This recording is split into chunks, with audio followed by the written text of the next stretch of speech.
And welcome back to the Supercast. This is Steve Z here, and this is also Superfosh. How's it going, man? Man, it's going pretty good, dude. How about you? Pretty good. It's beginning of summer, and the nice time of year to kind of get back into the podcasting thing and watching movies and all that stuff. I hear that, man. Yeah, and we've got a couple of movies that I think you're gonna enjoy. At least I hope you are. We definitely do.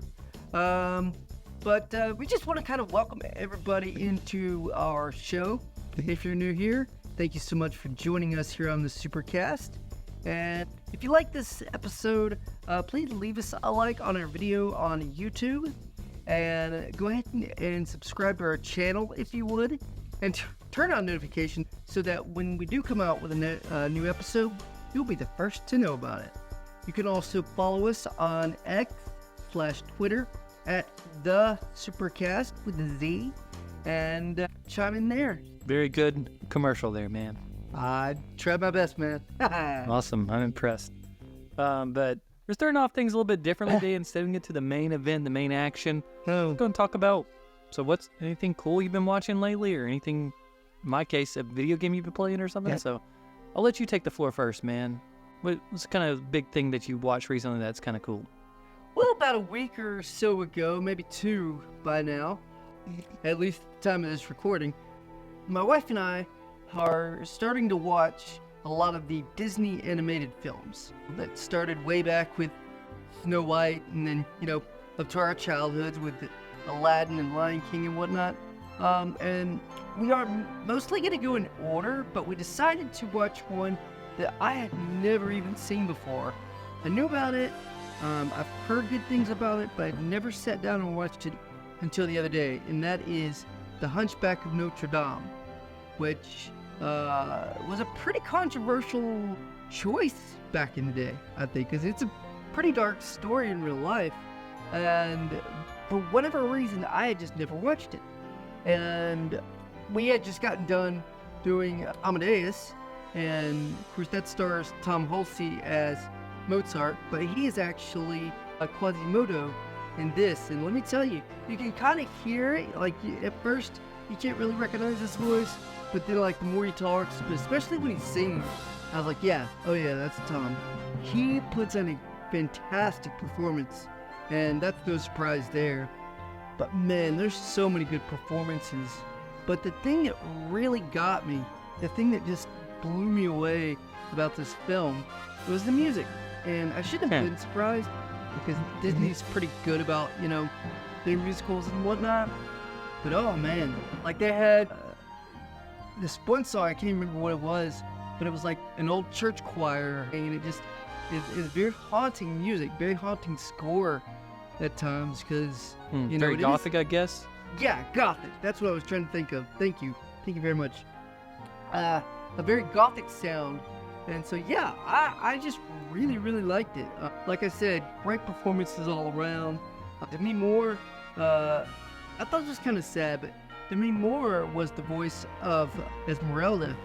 But she did not sing for the character. They actually had a different person singing for her, but you could hardly tell the difference. They did a really good job matching her voice. Jason Alexander plays one of 3 gargoyles that are sort of the comic relief, I guess. So they're pretty good, and just a lot of good performances. And I'm just sorry it took me forever to sit down and watch this film. And the thing is, going into it, my wife had talked it up pretty good, so I thought, okay, it'll be interesting to watch.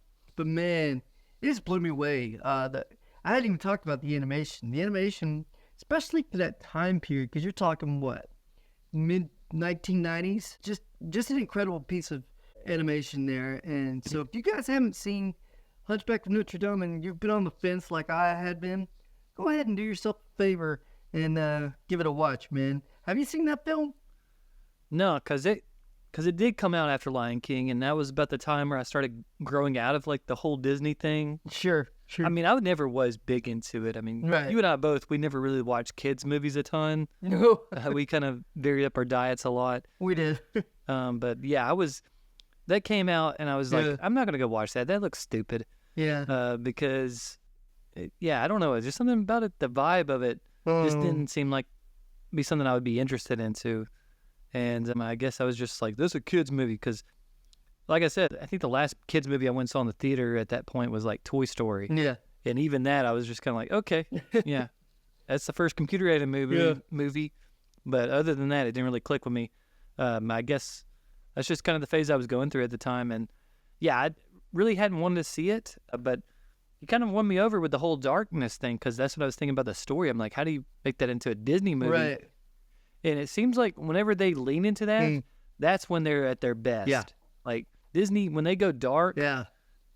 I kind of like that as a kid, just because I think a lot of it, children's entertainment likes to talk down to kids and kind of think that we don't have to make it good because it's just for kids. Right. But if it can get dark and it can have good music, like you're saying, then yeah, it may be worth checking out. I'm a big fan of like the early Disney animated films, but the stuff in the 90s, the so-called Renaissance, which I think this one was like the tail end of it, I just don't know. I have no desire to really revisit those, but maybe pretty soon just because I'm trying to get my son into that stuff. We actually got Cars. That's a film that he likes a lot. Well, now. that's cool. Yeah. Well, it makes sense. He likes cars. So a movie about talking cars, it just seemed like an obvious choice. I'm like, I can't believe I didn't think of that sooner. But yeah, we might take out the Hunchback. I think that's a good probably choice for Tom. I could see him really embodying that character. Right. And yeah, I'm pretty sure he's got a good voice and everything. Yeah. So I will what struck probably me track it down. And I think this is why I didn't watch it initially, is coming off Lion King, and spoiler alert, if you have never seen Lion King, that movie, while it doesn't get necessarily dark, there is, some darkness in there with the uncle killing the father. Again, like I said, spoiler alert. I think coming off that film, it's just like, all right, I don't know about this Hunchback thing, because it just seemed darker than what Lion King was. And, thinking back on it, now that you mention it, I'm really not sure how they thought this was going to be some sort of a kid/family film. I mean, it's not. Well, now that I think about it, they did Pocahontas right before this. This is true. Oh, don't get me started on that one. If you know the actual history of that, right. That's really dark. Right. But yeah. I think I watched that at a friend's house years and years ago, and I just hated that film. I was like, that's one Disney film. If I never watch it again, I'll be just fine. Now, granted, if you're listening to this and you love that film, I do apologize. We're not here to bash anybody's, preferences or whatever. But that movie was definitely not for me. But I think for a long time, I kind of had the same sentiment with Hunchback. But like I said, I had been hearing a lot of good things about it. I already liked Tom from Amadeus movie, so I was like, yeah, give it a shot. And no, I don't think this is if your wife asks you to watch something, you gotta pretty much watch it. I don't know if this would be one I would let like a 7-year-old watch or anything like that, but it's I think it deserves better. I think it has gotten over the years, but again, that's just my opinion. Okay, interesting.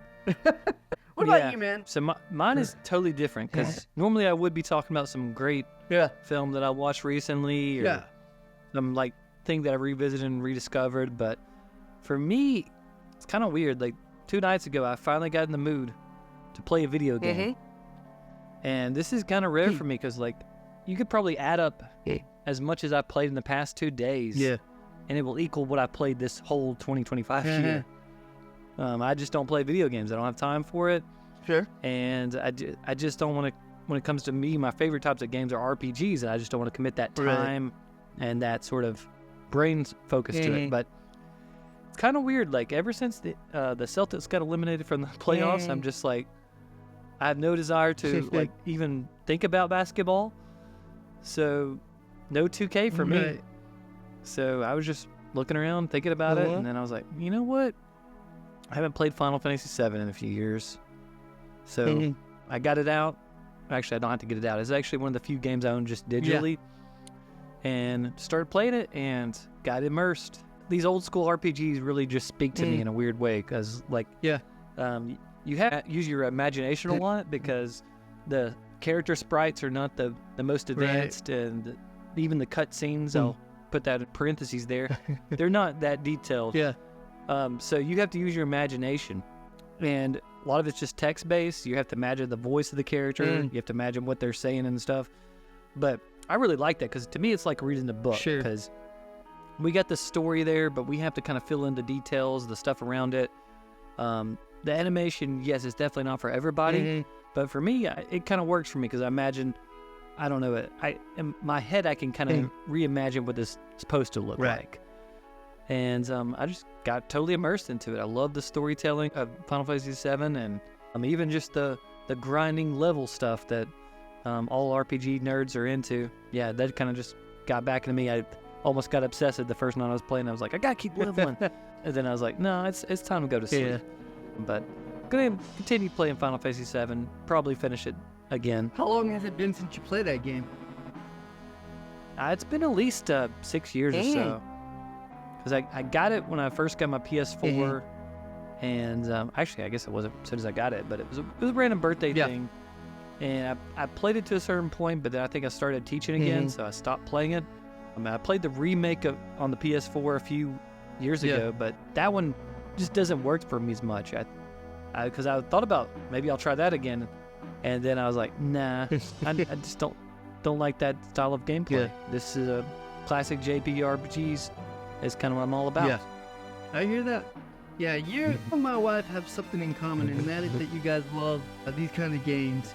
I feel like Arkham and Spider-Man and games like that, it's kind of in the same vein, because you're leveling up and that kind of thing.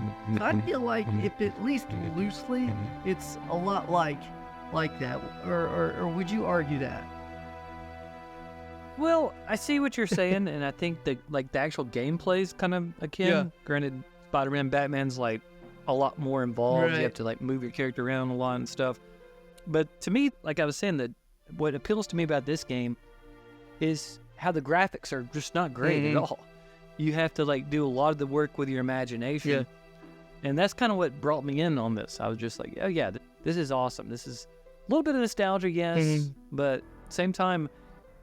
To me, and I'm not going to get into this too much, but I think like you play a lot of video games whenever you either have the time to do it, but also you kind of want to escape a little bit. And to me, this was a great escapism sort of moment. Like just go into this world, imagining what it's like in my head, but also getting to know these characters and everything.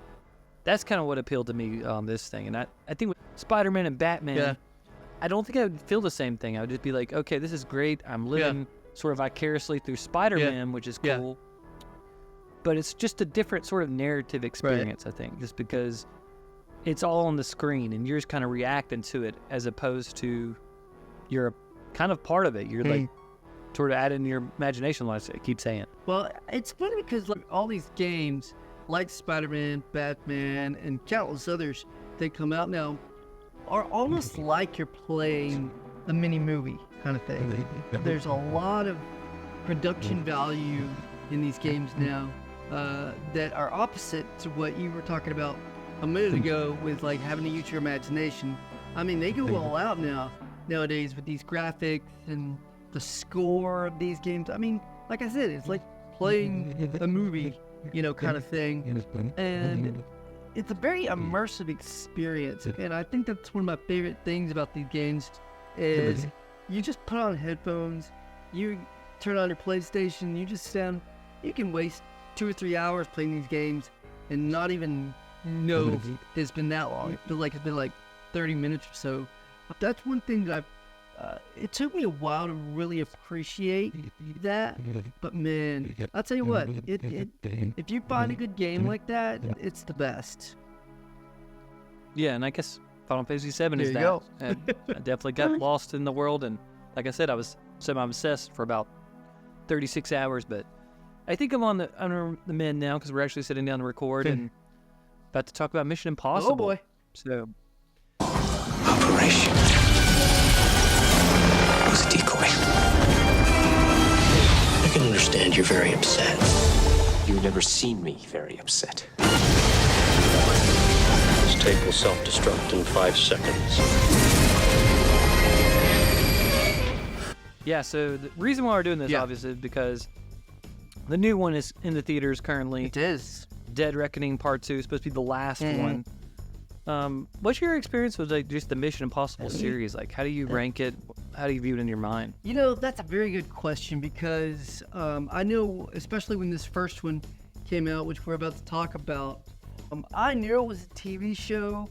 I don't know if I'd ever really seen the TV show. I'd heard, of course, the music and everything, but I wasn't really familiar with this property when Tom Cruise came out with his film. This was like, what, 95, 96 when the first one came out? Yeah, 96. So, you know, we're pretty young. I really think I watched it at your house. It seems like your parents' house the first time I ever saw it. Do you remember that? Probably not. Just because the first time I watched it was in the theater. I don't remember watching it in the theater. I might have. Who knows? But it's a great film. I thought this is back when I think GoldenEye had just come out. Before that, right? Yeah. And I was already a big James Bond fan. So yeah, this kind of feels like a James Bond type film. Good story, good cast.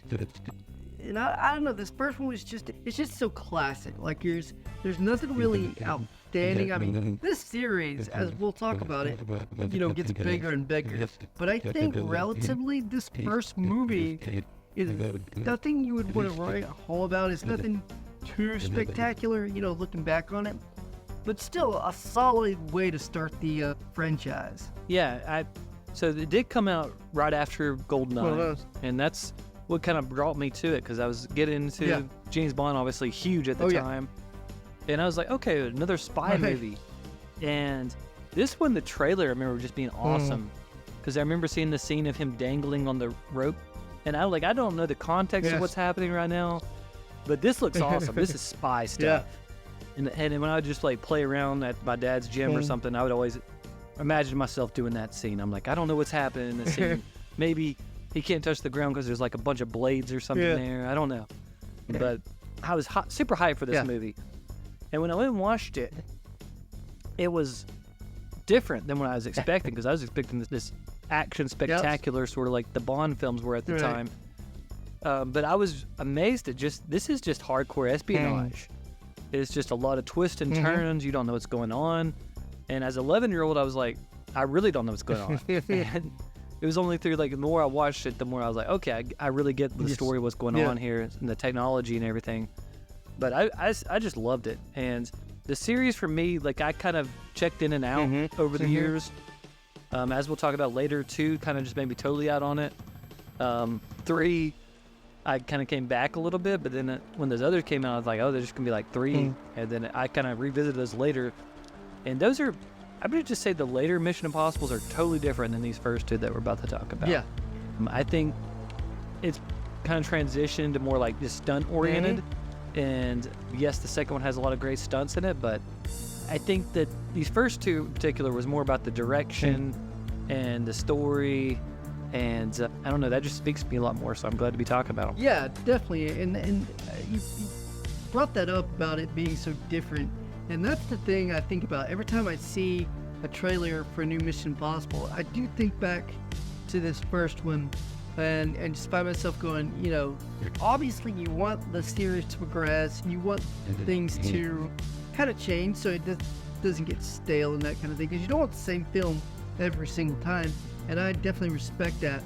But it's just really interesting to go back now and look at, especially this first one that came out, and be like, man, this is like a totally different vibe than what the movies would be known for.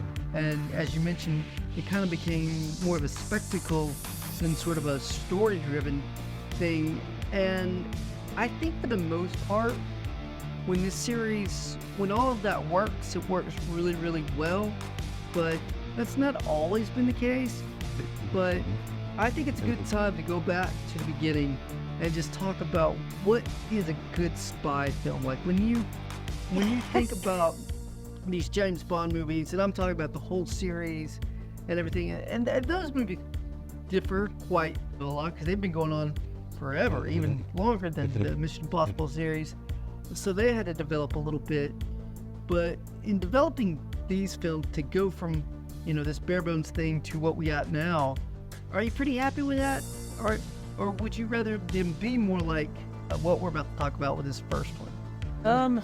That's a good question that we probably should keep coming back to as we go through this episode, because I'm kind of going back and forth on that. And that was kind of my big displeasure with part 2, was that it was not like this first one. Because this first one, it's got Brian De Palma's prints all over it. It is, like I said earlier, it's hard espionage. It's spies doing spy stuff. Like this first mission, when they're going out there, they're in disguise. Ethan's in disguise. They're hacking the stuff behind the scenes. All that. I just love that. And even as the plot thickens and we have these twists and turns, double agents and all that stuff, that's just really cool, because first time you watch that, you're just like, I don't even know what's going on. This is intense. And at the time when I watched it, I was really into that. And now, as like a film snob or whatever you want to call me, now I see what De Palma was doing is like, this is like Hitchcock is what he's doing in a lot of these scenes, especially the paranoia that Ethan's experience and the wrong men. He's on the run from the IMF trying to prove himself right and everything. That's just so Hitchcockian. And I know De Palma, that's kind of his obsession. He's obsessed with Hitchcock and how he made movies, and he's like, I'm going to do sort of the same thing, because if you're not familiar with De Palma, that's like his thing he likes to do, unless he's doing something really crazy like Scarface or Phantom of the Paradise. He's doing a Hitchcock thing, and I think this film is kind of in the same vein in that, and that's why it's really cool that he gets to hook up with Tom Cruise during this time and kind of make a cool movie together. Yeah, I agree with you 100%. This one is really trying for realism. Yes, it has some fantastical elements like the explosive gum and all that. The internet is just magical at this point in history, but same time, it really leans into that realism aspect. I mean, these masks, they're kind of silly, but the idea that this guy has to study the character, they have to basically set up this situation where the senator would be out of state and kind of out of pocket just fishing.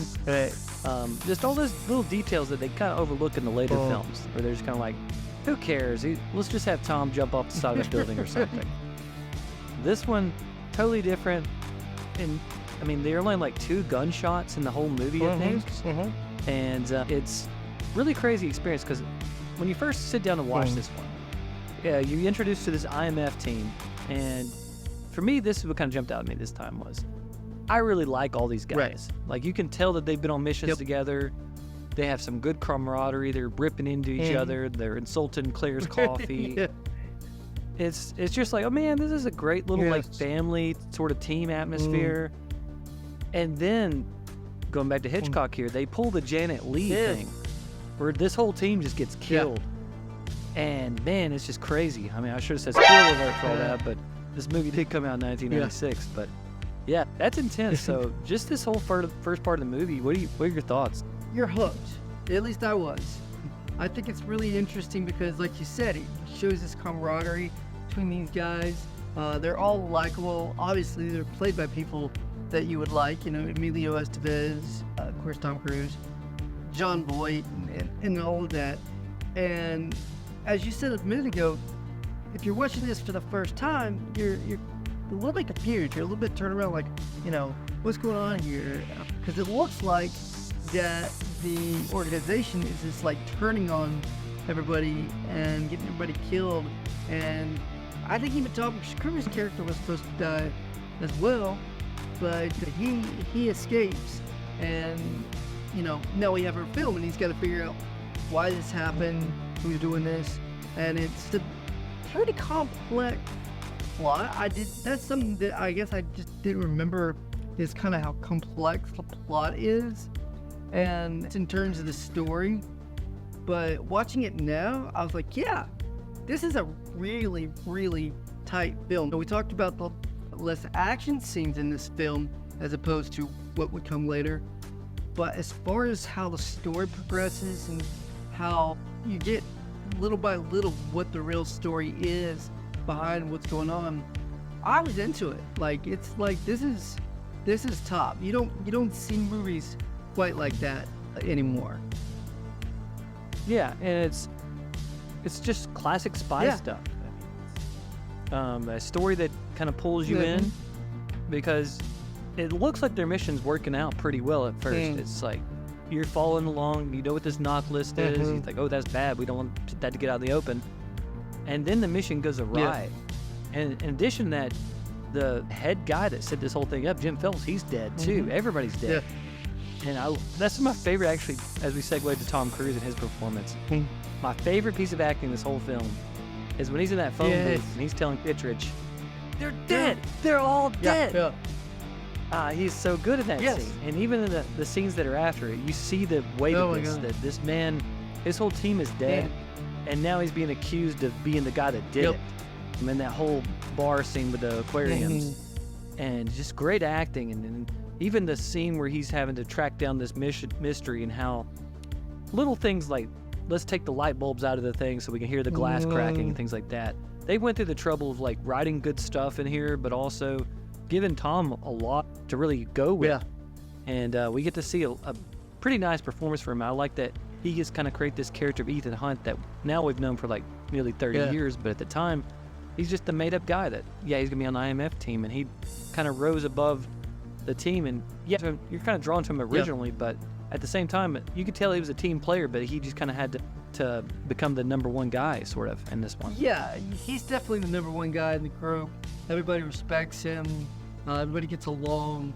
And so when he's going through all this, I think what they do really well is establishing Ethan Hunt as the primo guy of the group. Yes, John Voight's character is sort of the leader, but definitely the top man in the group is Ethan Hunt. And after everything he is dealing with, he's still in like spy mode. You mentioned the light bulb thing where he's puts it all on the ground so if he hears somebody comes to his door. But what got me, and people that didn't grow up before the internet, I think would probably be surprised to look at, is the way emails were sent at this time. This is the very beginning of the internet, as you mentioned earlier, an email and that kind of thing. And it's just funny to see how far we've actually come with just the email alone and how archaic and primitive it was. But it was just kind of neat to see that. Yeah, I mean, that aspect's interesting. Like, as we're talking about that scene is, I guess the internet, there's only like probably 100, 200 people on it at the time. Because it just wasn't a thing at the time. It wasn't, and pretty neat that they kind of got to use that as screenplay writers. That it's just this thing, you can find people on it. The whole idea that they use like the Book of Job as sort of their like code and all that, very interesting. So I like the writing. I think that's the thing that draws me to it. But I don't think if you have anybody but Tom Cruise here at this point in history, it works, because this is him like really on his like upward rise, and he's kind of peaking at this point. He's about to work on Eyes Wide Shut and Jerry Maguire and everything. And I think he just really brings it to this film and makes the writing kind of come off the page, because if this is a character that you don't care about, then the movie really doesn't do much, because as we were saying so many times, and we keep going back to it, is this one doesn't have as much action as the others, but you're kind of drawn into the story and sort of what De Palma's, the mystery that he's set out for you, and Tom Cruise makes that real for you. Well, and I think the writing does a lot of good for the character in saying, okay, this is the guy, this is his group, they're all tight, they're all very, very good at what they do, they all have, bring something different to the table, and so you're invested in these characters pretty good for only knowing them like 10, 15 minutes, and Tom Cruise's character is part of that. And like I said a minute ago, he is definitely the most popular guy in school. So when it's just him and you see him walking around, he's walking to the restaurant to meet the guy, I mean, it just, the acting that Tom Cruise emotes is just brilliant. Yes, he screams, and he does that a lot in his films, and he's very animated and whatnot, but just watching him do that almost like a walk of shame kind of thing to that, and just the look on his face, that's top-notch acting in my book. That, I mean, you know what's going on in that guy's head just by the look on his face. And as you said a minute ago, I can't really think of anybody that could do that and be that effective with this, especially given the fact that we've only known this character for maybe half an hour, if that, at this point. So a lot of credit has to go to Tom Cruise for the success of this film. Yeah, I know he planned on passing off at another time, but I just don't see how they could go on with this series without him, and I think makes this film. But I think we should talk about these other performances very briefly. Sure. It always threw me off as a kid whenever Claire shows back up, Emmanuel Barrett. Yeah. And now I really like that she does. She adds so much to this because as you see him react, he's like, why are you even here? I thought everybody was dead. How did you get out of the car? What's going on? So he's definitely second guessing her. But then as they start to get together again, it's very interesting how close these two get. And that kind of went over my head as a kid. Yeah, and it's funny because I actually had a thought at the beginning of the film when they're on kind of a different mission. She is, like, I guess, on some sort of sleep thing, because, like, she's out of it at the beginning, and then she wakes up.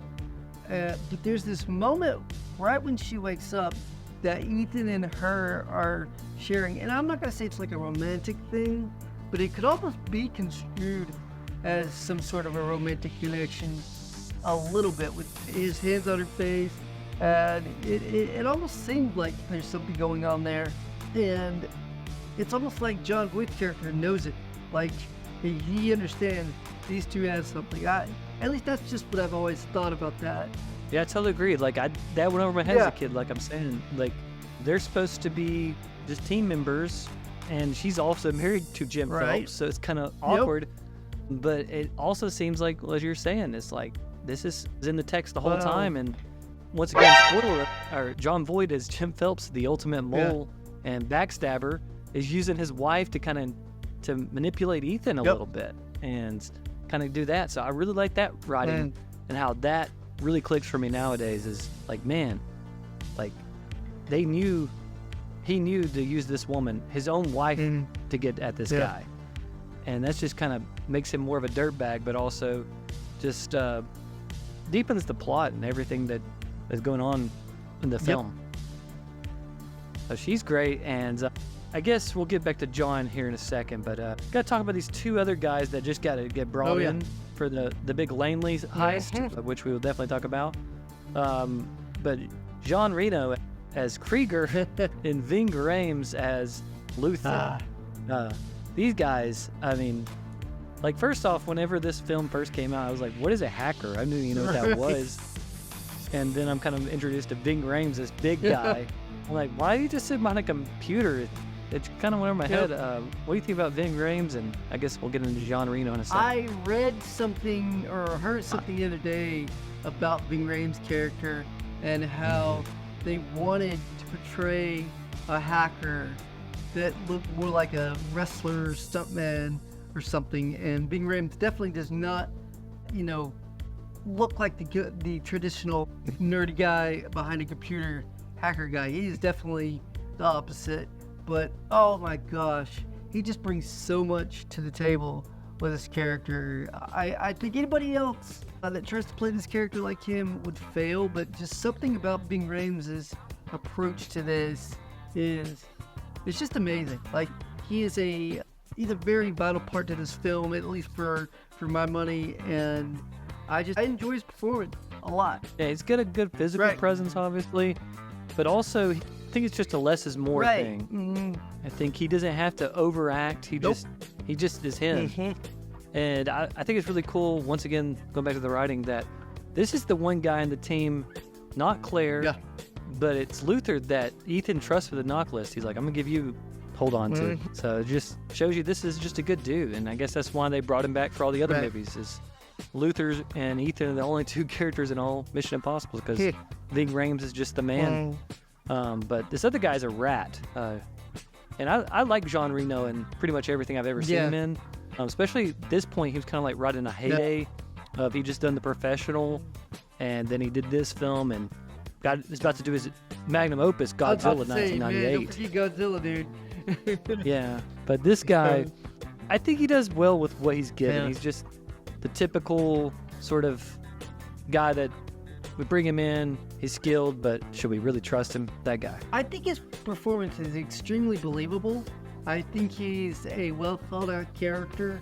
Doesn't do a whole lot, but I think his time on screen, like a lot of people in this film, I think he does a good job. I think less is more kind of goes with him as well. I think if you saw this character too much, it probably wouldn't work. But I think because I don't say it's a bit part. I don't even know if that's the right term anyway.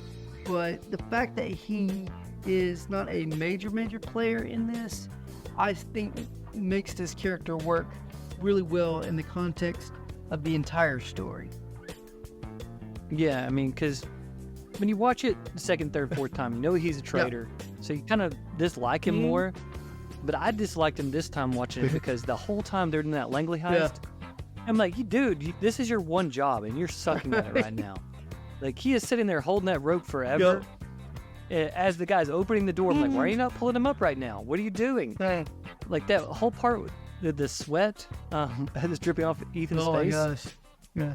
Like, this time I'm watching it, like, this is totally manipulated scene. It's like, in real life, they wouldn't just dangle him here for this long and make him just sweat here. This is just Brian De Palma trying to create suspense, and it's a great scene. It's a very memorable scene. But this time I'm watching it, and I'm just like, dude, I hate you, Krieger. You're the worst character. How could you kill the rat that violently? Just, he does everything wrong, and nearly kills that guy as they're just stealing in the clothes. He's just a guy that you don't want on your team. But once again, we get to the big spoiler that happens, which totally went over my head the first time I watched it. And I guess that's the way it's supposed to go. But man, it was such a shock to see that the guy that we thought was dead earlier in the film just shows up, and John Voight plays this guy that the more you watch it, the worse he seems. It's like, this guy killed his whole team just so he could make some money. He actually shoots his wife at the end just so he can make some money. Totally crazy. And I guess that's a little trivia. That's why the original cast did not want to be in this film, because they were going to make them all bad guys. And yeah, I think John Voight, good bad guy. Yeah, totally. Like, totally believable. Maybe a little cartoony, but I still think he's a very believable character. I think he's very bad, like you said. But I think it worked. I think John Voight is his best when he plays these kind of characters. So he just makes a really good bad guy, if that makes any sense. It's definitely a twist, and you're not expecting it when you first watch it, but then when you go back and look, you're like, oh yeah, that makes sense. Because there's just all these little things that maybe he's not like twisting his mustache or being, like Snively Whiplash or anything, but he's kind of subtly kind of a jerk pretty much from the get-go. Again, I don't think so much that you expect him to turn the way he does, but when he does, it kind of throws you for a loop, and I think it's very effective. I think it was a very smart choice to do that at that point of the film. Yeah, and it goes back, as you were talking there, I just kind of had this big light bulb moment. Once again, De Palma being a Hitchcock guy, he does the vertigo in this one. He reveals the big twist with like 30 minutes left. And it works so well as you start to see Ethan kind of piece that together, that little montage of him imagining the team getting killed by Jim and him just putting the pieces together. And it's just a great scene. And we kind of glossed over the Langley scene, but you guys just go watch it. Please do. It's the scene that every other Mission Impossible film is trying to live up to, I think. Just this whole impossible heist. Did a great job of just laying it out. It's like, this is impossible, guys. We cannot do this, but we're going to do it because this is Mission Impossible. And they just build up the stakes really well. And once again, they don't have to communicate too much. We, as the audience, we understand why the noise doesn't need to be picking up. We know that if anything touches the ground, he's done for, basically. It's just a great scene. Once again, they kind of take you for a ride. You don't second guess any of the stuff that's happening. Like, why did they just not put cameras in this room? Or just how is it likely that this guy does not look up at all whenever he comes in the room? It just kind of works, and it's great filmmaking. I love that scene. Yeah, it's such a really iconic scene, and I think most people who haven't even seen this film probably recognize the whole, dangling scene. I actually heard a couple days ago that when they were filming that, where, he's dropping Tom Cruise down in that hole, and he's got to land just above the floor there, and he kept hitting his head, and so they had to fix that to where, because he was getting knocked out a couple times, or at least getting hurt doing that. So it's funny to know that and then watch that scene, because you don't know if is he gonna do it, is he gonna get caught, is somebody gonna walk in. You mentioned the Krieger character and the whole sweat thing. It just so much goes on in that scene that I don't know, it may be my favorite scene in this whole film, just because of how stressful it is. And even though I know what's going to happen, it's still kind of cool to watch him get out. Again, I'm saying that makes great filmmaking. Yeah. The act that we're not guessing that we are into the story and in the suspense, like you were saying. And the fact that, we've seen this movie for nearly 30 years and it still works. Does. It's awesome. The last scene, the finale on the train, this is the thing that they kind of threw in there at the end. And I think made the budget kind of skyrocket. Right. I'm personally glad they did, just because it needed a standout action scene, and we got it here in spades. This whole fight on top of a train, and they got a helicopter coming in there. It's just insanity. Oh, it's complete insanity. And when you think about when this was shot, and how long it's been since this, it's really amazing how they were able to do this, because it's so crisp, it's so done well. I mean, especially in the context of it, as you mentioned, being a 30-year-old film at this point. I think it's the perfect way to close out this film. I think it's a very big climax.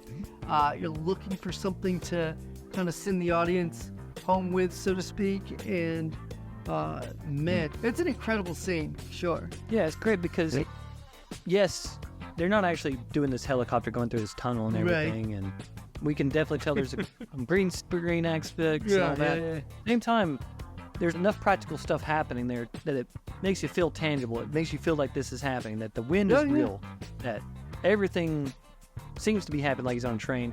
And it's just, once again, good sort of writing. It goes back to the whole red light, green light. This is like something we've used once before in the film, the explosive gun.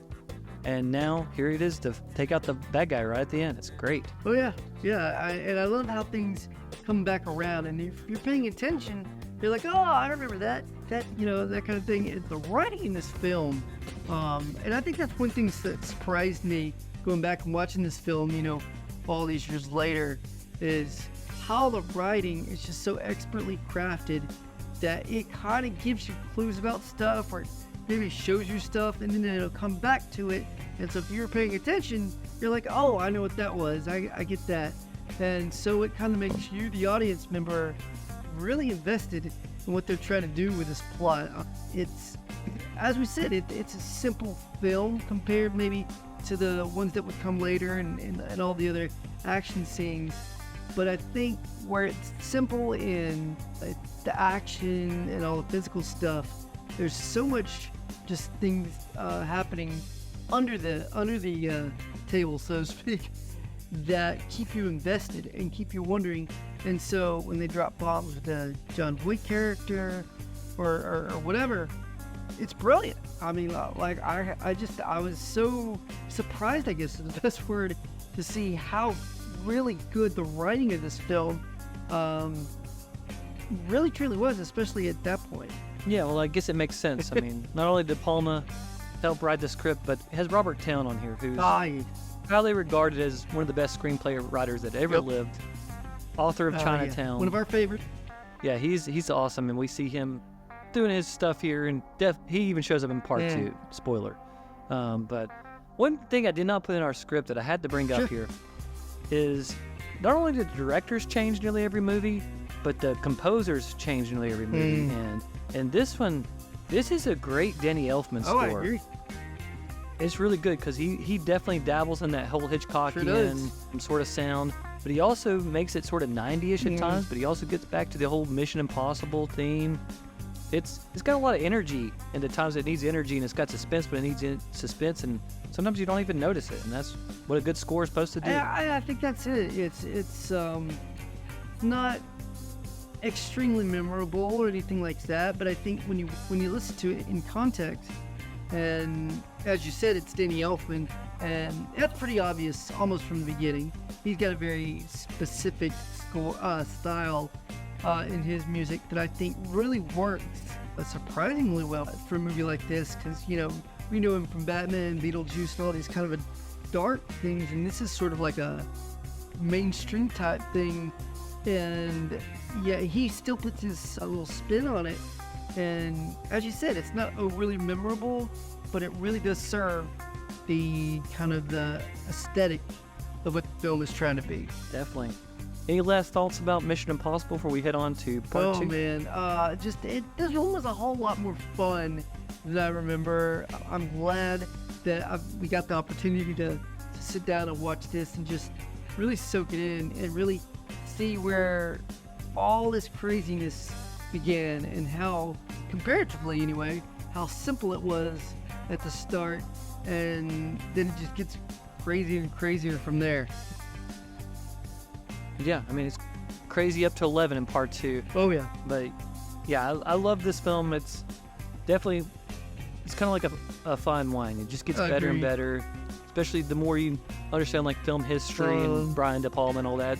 Really appreciate that aspect a lot more. And it's just a very effective film that, yeah, the technology and all that stuff did not age the best, but everything else about it is pretty fine and dandy. Agreed, man. Yeah, for the longest time, it was my favorite Mission Impossible film until very recently. Because I just watched Mission Impossible 2. Yeah.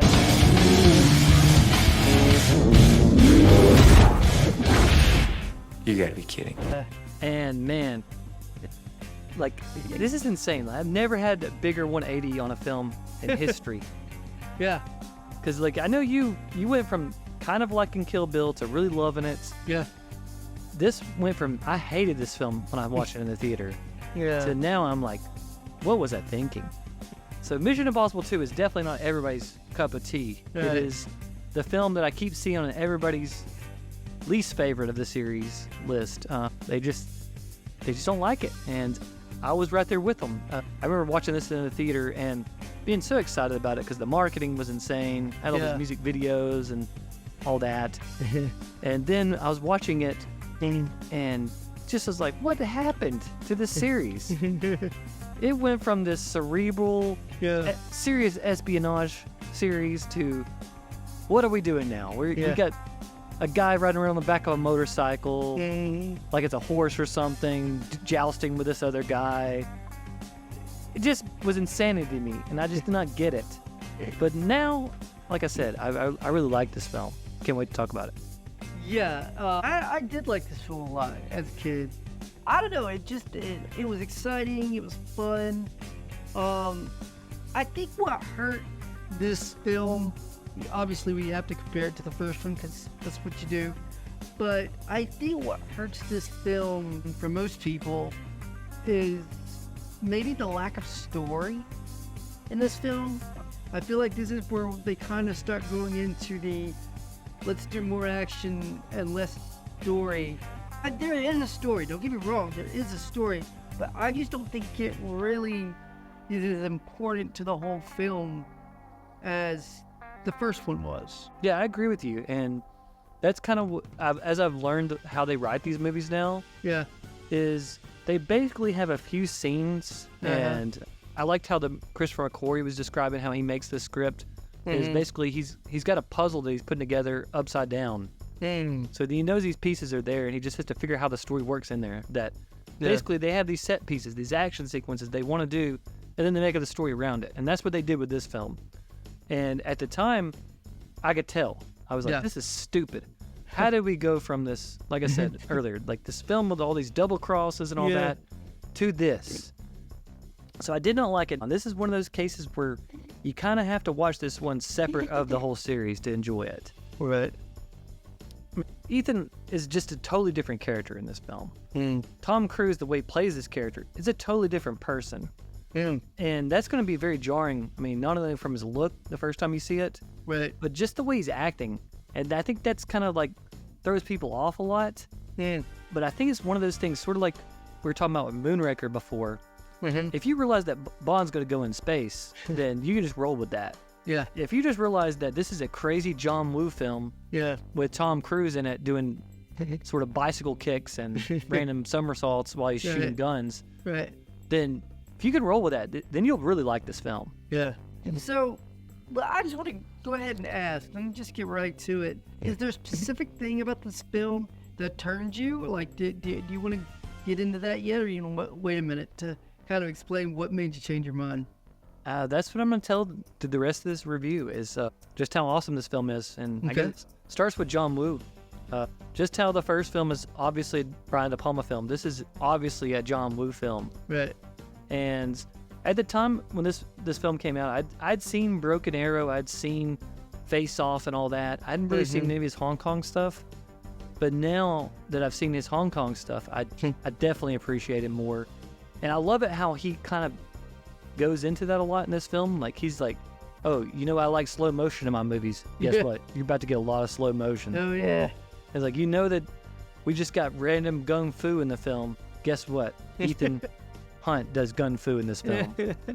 And at the time, I just didn't get that. I was just like, that's stupid. Why is he jumping around while he's shooting his gun?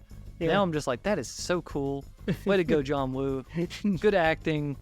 Just great performance. Over the top stuff. That's what I love in action movies now. I didn't appreciate it at the time. Yeah. But just how I've leaned into more of the escapist Bond films. Right. I think that's why this film really jumps out to me. Is like, it's a very silly film, and I just don't think a lot of people get that. No, I think, again, it goes back to what are you expecting out of a Mission Impossible film, okay? You're not going to get any of that with this one.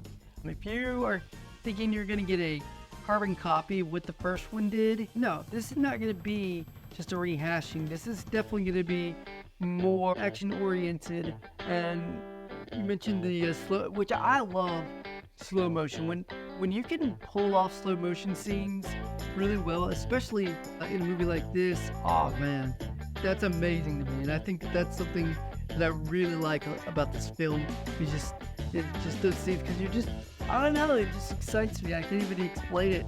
But you probably know what I'm talking about, right? I do. It's a whole adrenaline rush. Yes. That whole last hour of the film is really what makes the film, because I really like how the movie opens. When we get introduced to our villain, who's Dougray Scott as Ambrose, and he's dressed up as Ethan Hunt. He's wearing the mask, and he kills this guy, steals the virus, and he kills everybody on the plane. Yeah. And at that point, I'm just like, this guy's a jerk. Yep. And I don't think that, once again, the American audience, I don't think we totally got into that back at the time.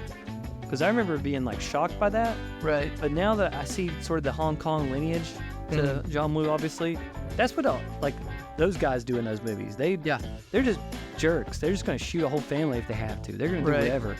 And we get that from this guy. So that part kind of appealed to me, brought me in from the get-go. And then after that, you got the great climbing of a cliff without a harness. And once again, I thought that was the dumbest thing ever when I first watched it. But now I'm like, this is character revealing. This is done, you know, who is Ethan Hunt? This guy is insane. Yeah, you don't mess with him. Yeah, and we see that for the whole rest of the movie. This guy's crazy. Yeah.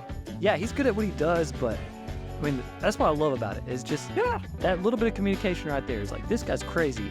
And then from there, it just goes over the top. It's like, we're going to talk to this guy. Let's show up with a helicopter, shoot a little missile at him, and that's where he's going to get his sunglasses on so he can get the message. Yep. And guess what? At the end of the scene, those sunglasses are going to explode. Oh, that's so great. Yeah. What a way to start a film. I'm telling you, and I know this came out in 2000, but I just have to say, this is so 90s. Like, this is just how it was. Oh, yeah, that was, then. Yes. I truly love it. And it is cool. Don't get me wrong. All of it is so cool. But it's just so funny to look back on that and, you know, to go that route. And I guess because people didn't see stuff like that on a regular basis like we do now. It was kind of mind-blowing, but I don't know, it holds up so well, and I think a lot of credit has to go to John Woo, because I'm probably not as big a fan of John Woo as you are, but I can definitely, especially after watching this film again, see the appeal, because this guy, he does some incredible work here. Like, it just, we talked about how everything kind of gets stepped up from the first one, and they don't wait a movie for that. They step stuff up, right from the get-go. I mean, this movie is, I'm not going to say it's like a complete 180 of the first one, but there's very little, if not any, similarities between these two films. And that was one thing that really surprised me. I knew they were different, but I didn't realize, man, this is like completely different. No, they're totally different. Yeah. And, especially in tone, like we're saying. This is over the top, ridiculous, floating sunglasses. The other one had masks, and that was about it. That was the only sort of crazy part. Yeah. This one takes the mask up to 11, to where you could be sitting right next to the person. You could, whether in Tandy Newton Naya, she actually kisses who she thinks is Ethan Hunt, but is a guy wearing a mask. Yep. And she doesn't even notice. But this technology is just crazy, and you just have to roll with it. And that's how this film is you have to roll with it. Yeah. And going back to like giving credit to John Woo, I'm going to give him credit for this first half of the film, because he pretty much has to carry it, because the action doesn't really come in other than the opening part until about the hour mark. Right. But for me, it still works because there's so much happening cinematically. There's so much happening with the silly nature. I mean, just from when Naya gets introduced, she's pulling off this robbery at this casino, and Ethan's there, and just the way he introduces himself, they just glare at each other across the room. Yeah. And then he goes in with her, they're in the bathtub. Just all this little stuff like that. And going back to John Woo yet again, the way he makes this stuff appealing to me is not the way it's edited, but he does something that Spielberg always gets the credit for, is like how he's using the camera, the blocking of the camera, to like basically cut between shots without actually cutting. John Woo does the same thing, and he does it in less time. That's what really impresses me, is that he will basically do 3 shots in the matter of 4 seconds. I mean, he moves the camera, but he doesn't take a cut, if you understand what I'm saying. I mean, like, it's definitely a different style, but I think it works really well, especially for a story like this. Again, we talked about the slow motion thing, and I'm such a sucker for good slow motion. I don't know what it is. It just gets me every single time. And I think Tom Cruise likes slow motion too. Yeah, it's not even just the action scenes either. It's even like the scene where like Naya shows up to Ambrose's hideout for the first time. Like she gets off the chopper, she's walking up to him very slowly, pulls off the scarf and everything, and even that, like, that's a good scene to me. I know a lot of people are like, okay, this is not Mission Impossible, but I think if you're involved in the character and think that, oh, she's basically going undercover, she's putting her life on the line with this guy that, she dated before, but he's not a good guy. And you even see that when their first interaction. It's like, he kisses her, but then he takes the scarf and like kind of wraps it around her like she's trapped, and just get some good symbolism there. And it's all the slow motion, makes it very dramatic. And that's the way this film is. It's very dramatic, it's over the top. And as we keep saying over and over, you got to just roll with that if you want to enjoy this film. Now, what made the first one really good was the villain, or villains, I guess you should say. What do you think about the villains in this one, man? Do you think they hold up from the first one? Once again, this is the thing that really clicked for me this time. Is this guy, Douglas Scott as Ambrose, he's basically Ethan Hunt's sort of foil. He is the doppelganger to him, because he knows what Ethan Hunt knows. They're both IMF guys. I love this scene right before the biocide invasion, where he's basically saying that this is what he's going to do. He's going to come in through the ceiling this way. That doesn't work. He's going to do this. Like, just a great thing. I love that aspect. I mean, as I've said several times, like Man with a Golden Gun, Goldeneye, those are my favorite Bond villains. The guys that are like mirror images of Bond. Yeah. And that's what we get here, just in Mission Impossible form. It's like this guy is like the evil version of Ethan Hunt. Right. I couldn't agree with you more, man. I think that he definitely is probably a bit more on Ethan's level than in the first movie. So yeah, there's definitely a little bit more rivalry there, I guess that's what I'm trying to say. He's a lot better than I remember. Like, watching this the other day, I was like, I thought I had remembered this bad guy not being quite as good. And I don't know if he is the first one, but I think, like you said, he's a better fit for Ethan. You know, if Ethan's gonna survive this guy, because he's pretty badass too. Yeah, I mean, he's like the whole thing in the film. He's definitely more mustache twirling. He's definitely just a bad guy to be a bad guy. No gray character here. He's just completely dark, and I think they kind of show that yet again at the end of the film, where he's dressed like a bad guy. In case you didn't know, this guy's the bad guy, and they communicate that very well. Yeah. And I like Tandy Newton as Naya. I think she's a very, very beautiful woman. I'll take her over Claire in the first one. I think Agreed. it's kind of good, and that's what I kind of like that they lean into this film more. Yeah. Is that, and once again, this is probably the aspect that a lot of people don't like about it, is they basically made Ethan Hunt James Bond in this film. Yeah. And I don't know if that's a reaction to GoldenEye. They're just like, hey, let's try to make a film like GoldenEye, or if that's just what they wanted to do this time. But I really like that, how their relationship together is more like something we would see in a James Bond film. Yeah, I definitely had that vibe going, and I'm cool with it. Yeah, I really liked their chemistry, and it really worked as opposed to what's her name from the other film. I felt like this is more real. Like this is more believable. Yeah, I definitely prefer her, like you said. Yeah, and I don't see them as like a couple that are gonna last forever. No. They're just kind of like, they're in for some fun. Well. I mean, she's a thief for one thing, so she's not gonna be like the settled down type, and he's a secret agent, so he's not really into that either. So it just makes sense that they would just like, hey, this is pretty cool. We met up racing each other in our sports cars. Yeah. And here we are. I think his only motivation really toward the end of the film is just to save her, because he kind of got her into this whole thing. Yeah. He's the reason why she's going to die of this terrible disease. But I don't know. I think that adds to the stakes. I buy them together. Sure. As we said, Luther shows back up. They do have this other guy that he's probably the most forgettable part of the whole film is Billy Baird. He's just basically a helicopter pilot, as it says on IMDb. He's the third member of the team this time. Really not your best IMF agent in my opinion.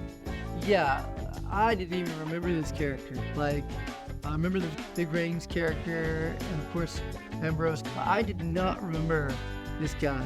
Like, I was like, I had no memory of this guy at all.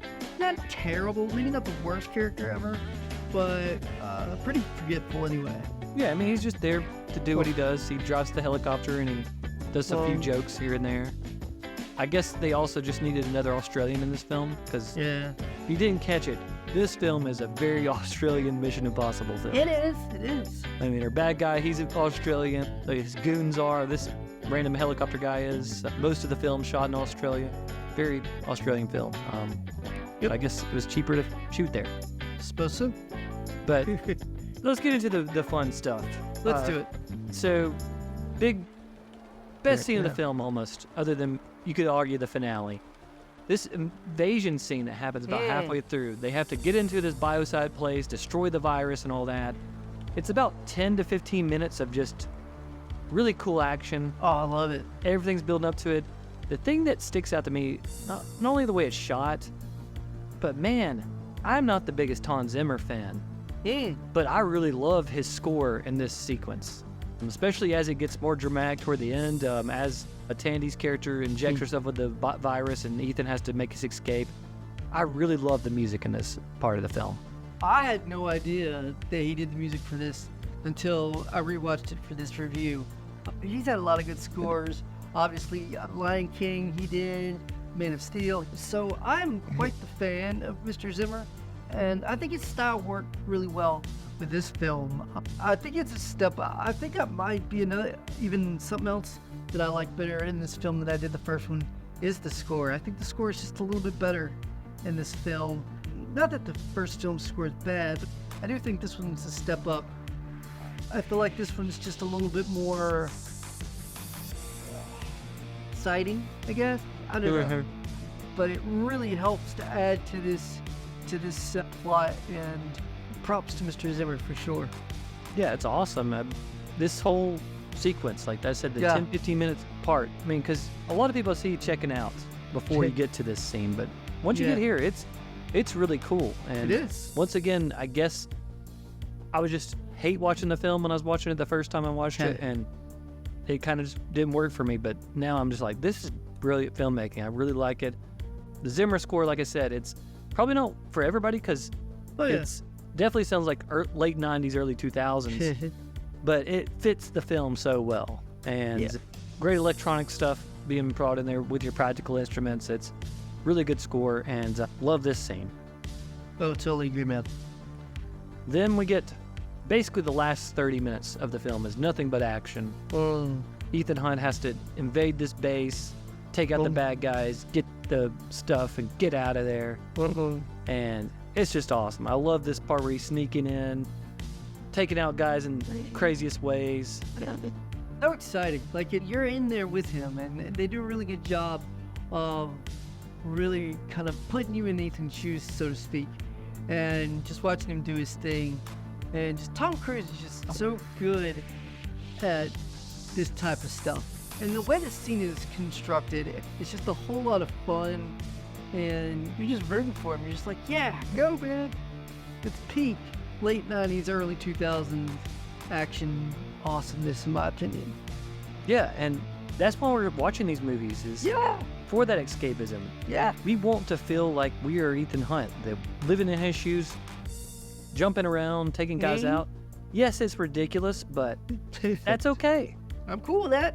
Yeah, it's great. I mean, this whole somersault kick he does to take that one guy out, back in 2000, I was like, this is stupid. Why is he doing that? Nowadays, I'm like, that is so cool. Way to go. Way to go to capture that on film, John Woo. And then even like where he drops from the ceiling and breaks that guy's neck and everything. It's wonderful. I like it as basically taking sort of your action hero from the 80s, like Rambo or something, and really modernizing it, adding a little Asian flair to it. Great scene. And this is where we get our dubs finally. Because it's a John Woo film, we got to have some dubs. Not only have the slow motion, we have the dubs. And this is something I noticed that I don't know if everybody notices. Before there's the dubs, there's actually a scene with pigeons. And I don't know if that's John Woo making fun of that or something. There's like a scene with pigeons, and that's what they start off with, is like Ethan's hiding amongst all these pigeons, and the guy goes and investigates and then he gets killed. But just really funny, I think, sort of like a meta commentary thing. But yeah, we get a lot of doves here in this last little part. Slow motion and doves and explosions. You gotta love it, man. You just gotta love a good dove shot. And just props to Tom Cruise. I mean, what this guy won't do on camera, goes all out. And yeah, I know this was like 25 years ago and he was a lot younger, but he's still doing stuff nowadays. You just can't say enough good stuff about what Tom Cruise does in these films. And just going all the way back to this one and just stepping up everything, it's exciting and it's fun. And like you said, it may not be for everybody, and I get that, but I think if you just really want to, like, and this is going to sound worse than it is, but if you want to just turn your brain off and have a good time, this is what you do, you know? I mean, yes, there's a good story here, but like I said, I don't think the story really elevates the film like it did in the first one. I think what elevates the film, as we've talked about, is all of these action sequences, but they all work for a specific purpose. It's not just for flash, it's not for show, so to speak. I mean, this really is a collaboration. It is for flash, it is for show. It is, but... And if that's kind of the point. It's supposed to be ridiculous. It's supposed to be insane. And I think that's why a lot of people that watch this now, they don't get it. They just don't jive with that sort of thing. They don't understand it. They think because the movie is taking itself seriously on one hand, they think it's basically that's the way you're supposed to interpret it the whole way. But to me, this is like almost like sort of WrestleMania type stuff. You have to I would agree with that. look at what it is on the surface, but at the same time, you're laughing but thinking it's awesome at the same time. Oh yeah, there's a lot of fun to be had. Tons of fun. Like this motorcycle finale. Yes, it's ridiculous. I love it. He gets out, he puts on his sunglasses, he hops on his bike and drives around like it's a horse or something. And I think that's what they're going for, was like, this is supposed to be like medieval knights, except on instead of horses, they're on motorcycles. And these two guys joust at each other. They eventually collide midair and start fighting. Once again, at the time when I watched this film the first time, I thought this was the stupidest thing ever. And now I'm just like, how else would you finish this film? And why do most movies not end like this? Yeah, I just, that's what I'm saying. Like, anybody else, and I think all this stuff that goes over the top just doesn't work. But somehow, Tom, with John Woo's help, I think really elevates this to maybe not like, a cinematic masterpiece or something like that. But oh my gosh, you cannot deny the fact that these films are a whole lot of fun to watch. Okay, what's Tom Cruise gonna put himself in now? What kind of situation is this gonna be? And just the stuff that he does, no human being should be able to do that and live through it. And I just think a lot of the credit should go to Tom Cruise. I know we're kind of like being Tom Cruise fanboys over here, but come on. As we've said before, I think anybody else in this role, these films do not work. This series does not go past maybe one or two. And that's just my opinion. Yeah, and I guess, big picture, this is the film that probably gives him that first juice of adrenaline that makes him say, this is what I want the rest of the movies to be about. It's about these stunts. Yeah. And we get that. And anybody that wants to critique John Woo here, I mean, yes, it's valid. You might not totally get his style. Yeah. But I would challenge you to just go shoot a regular movie where there's not crazy stuff like this happening. Yeah. And then appreciate, this is pretty tough to do. Something on this scale, out in the Australian roads, this is not like a green screen thing they're doing here. These are real explosions. Yeah. This is people putting their life on the line on the back of these motorcycles. It's something that you have to admire. And even if you don't get totally the story and everything, you got to appreciate the filmmaking that goes into like just coming up with this, how we're going to shoot this, how we're going to capture the sound, everything down to how the music's going to interplay with it. Because to me, that's kind of where this film works, is just the elements that we want to see in a great action film coming to the forefront, and that's all we care about. And you bring up a great point that there's not a lot of CGI at this time and place. I mean, this is a lot of practical effects, and when you think about that, I think it just makes you love this even more, because that's actually Tom Cruise putting himself out there. He may have stunt double in a few scenes and whatnot, but he does a lot of stunts himself, and so you can't really ask for more from an actor, especially of his caliber, than what he does with this film and all the others. I mean, just pull some of the stunts he does, it's just incredible. And again, call me a fanboy if you want, but I think that's why this series has lasted as long as it has. Yeah, and I think that's what we're all about. We don't think as a movie watching society, we like to see movie stars like Tom Cruise, and he's probably really one of the last movie stars that could just create a franchise from a 1960s television show and make it last for nearly 30 years. And oh man, pretty crazy, and definitely testament to how well he takes care of his body, and I guess just sort of his drive and his insanity that most actors would not put themselves to the training that's needed to fight in this way that he does in this movie, or ride the motorcycle he does in this way in this movie. And he's been doing that for years. I mean, hear early stories about him when he first started acting, like let's say in Color of Money, learning to play pool on that level. And I think he's just kind of put his energy behind this, and that kind of makes you think, what is he going to do for the rest of his career now that he's pretty much done with Mission Impossible and doing these crazy stunts? I mean, if I were him, I'd do nothing.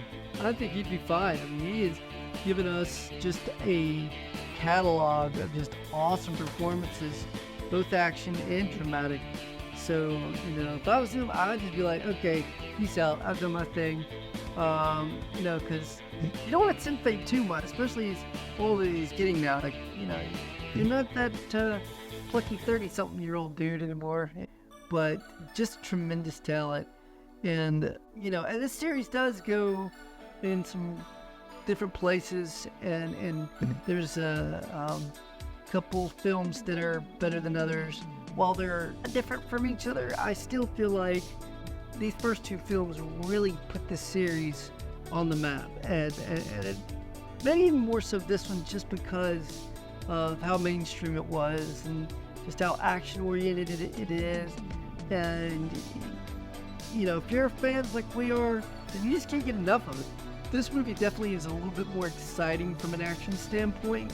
It's just so much fun.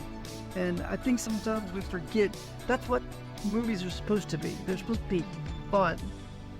Yeah, that's what it's all about, and that's why these movies have stuck around, and glad we got to revisit them.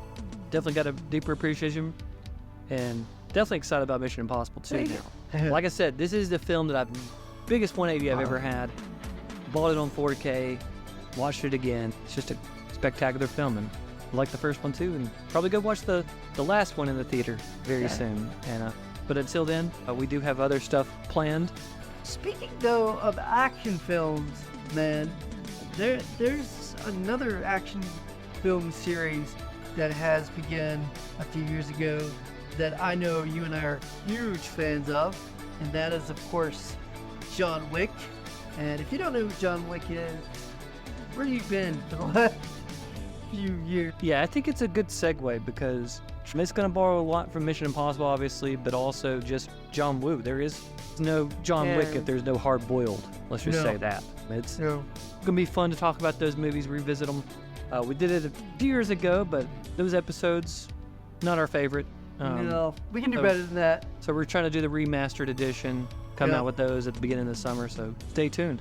Yeah, guys, thank you so much for joining us. We had a lot of fun talking about Mission Impossible. We will get back to the other movies later on, but like I said, we wanted to break it up a little bit and talk about another awesome action series, so stay tuned for that. As we said at the top of the show, if you really like this video, we hope that you do. Please leave a like on it on our YouTube channel. Make sure you subscribe and click the bell to be notified when we have new episodes coming out. And make sure you follow us on X and let us know what your favorite Mission Impossible film is in the series.